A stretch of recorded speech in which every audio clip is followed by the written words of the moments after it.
এদেশ নিয়ে যারা ছিনিমিনি করবেন, আজকে তাদেরকে মেসেজ হিসাবে বলতে চাই, আর ছিনিমিনি করার সুযোগ নেই। আপনারা বারবার মানবতাকে জবাই করেছেন, দেশের উন্নয়নকে বিদেশে বেগম পাড়া তৈরি করেছেন, আর চাঁদাবাজদের জায়গা বাংলার জমিনে হবে না। আপনাদের পায়ের নিচের মাটি সরে গেছে, আপনাদেরকেও ইতিহাস সাক্ষী থাকবে।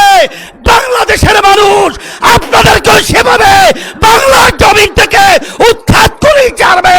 আজকে এই জনসমাবেশ থেকে আমি বিশেষ করে যারা ক্ষমতা প্রেমিক রয়েছেন, আপনাদেরকে পরিষ্কারভাবে মেসেজ দিতে চাই,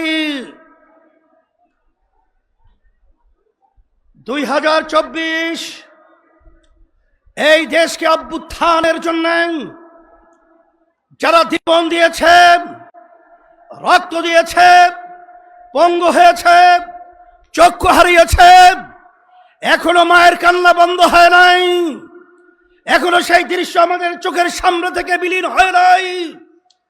এরপরেও যারা নাকি ক্ষমতা প্রেমিকরা, যারা আমাদের বাংলাদেশের মানুষকে নিয়ে, দেশকে নিয়ে মানবতার বিরুদ্ধে যারা চাঁদাবাজ অগ্রাধিকার দিয়েছেন, যারা বিদেশি দাবিদারদের এজেন্ডা বাস্তবায়নের জন্য যারা আমাদের দেশকে অসুস্থ করার, অশান্তি করার প্রক্রিয়া করেছেন, দ্ব্যর্থহীন কণ্ঠে ঘোষণা করতে চাই, আজকে তাদের জায়গা বাংলার জমিনের মধ্যে হবে না, দেব না, উৎখাত করেই ছাড়ব ইনশাআল্লাহ।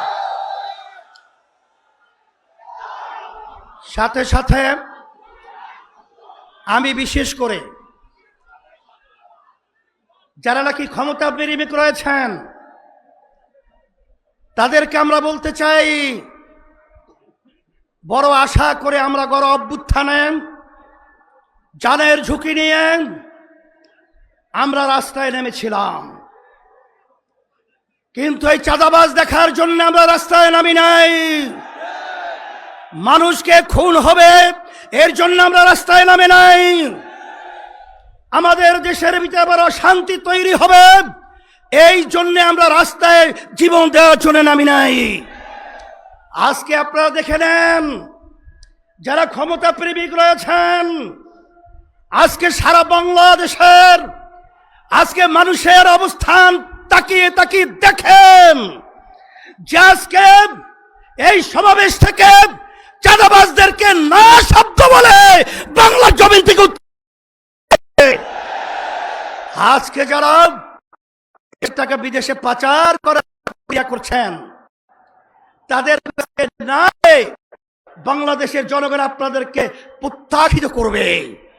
সাথে সাথে আজকে আমি সকল গুদার্থ আহ্বান জানাবো, আমাদের দেশ নিয়ে বিভিন্ন ষড়যন্ত্র চলছে, যদি আমরা একাকার হয়ে যারা দেশ প্রেমিক রয়েছেন, যারা ইসলাম প্রেমিক রয়েছেন, যারা মানবতা প্রেমিক রয়েছেন, আমাদের যদি আওয়াজ তুলতে পারি, এক মালিক 10 চোরাও আমাদের ঘরের সম্পদ, আমাদের দেশের সম্পদ, আমাদের জান নিয়ে ছিনিমিনি করতে পারবে না ইনশাআল্লাহ।